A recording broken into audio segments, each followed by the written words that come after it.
the early hours of April 10th, 1912, after the sinking of the RMS Titanic, those who had managed to reach the lifeboats found themselves in a completely different world. Please subscribe. The immediate danger of the sinking had passed. But what followed was a night filled with silence, exhaustion, and emotional weight. Rescue had arrived, but it did not bring instant relief. Instead, it marked the beginning of a new and deeply human experience. Survival after loss. The ship that answered Titanic's distress calls, the RMS Carpathia, reached the area after navigating through the same cold waters that had shaped the disaster.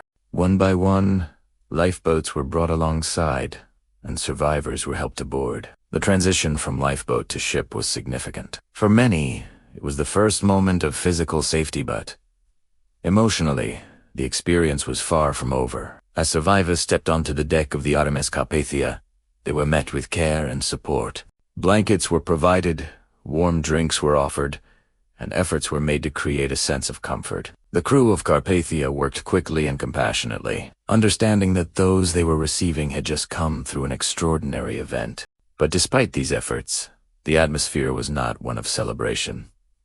It was quiet. The night carried a sense of stillness that reflected what had just happened. Survivors were physically safe, but mentally and emotionally, they were processing a reality that was difficult to fully grasp. For many, the first night was filled with reflection. The events of the past hours replayed in their minds the moment of impact, the movement toward lifeboats, the separation from others, and the final images of the ship. These memories were fresh, vivid, and often overwhelming. Sleep was difficult, not because of discomfort, but because of the intensity of the experience. There was also a strong sense of uncertainty. Survivors did not yet know the full extent of what had happened. They did not know who else had been rescued, who was still missing, or what the final outcome would be. This lack of information created a feeling of incompleteness, as if the story was still unfolding even after the immediate danger had passed.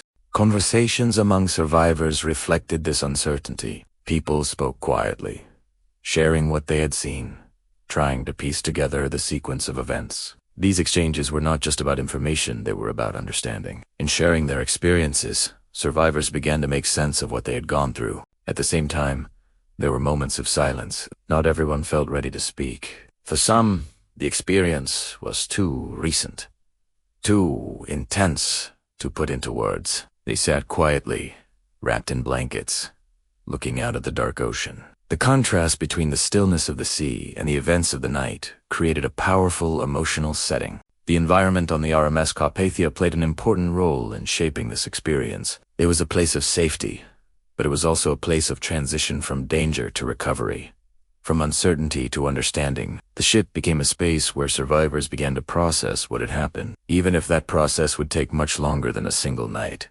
As the hours passed and the first light of morning approached, the reality of survival became clearer. The darkness of the night gave way to a new day, bringing with it a different perspective. What had happened could no longer be changed, but it could begin to be understood. Looking back, the first night after rescue is one of the most meaningful parts of the Titanic's story. It represents the moment where survival becomes real not just physically, but emotionally. It is the point where people begin to move from immediate reaction to reflection.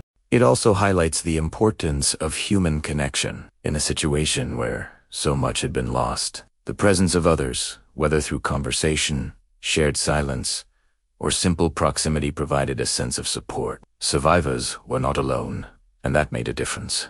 More than a century later, this moment continues to resonate. It reminds us that survival is not just about reaching safety, it is also about what comes after. It is about processing experience, understanding loss, and finding a way forward. In the end, the first night after rescue was not an ending. It was a beginning. A quiet, emotional, uncertain beginning on board the RMS Carpathia, under the fading darkness of the Atlantic sky. A night of survival, and the first step toward remembering.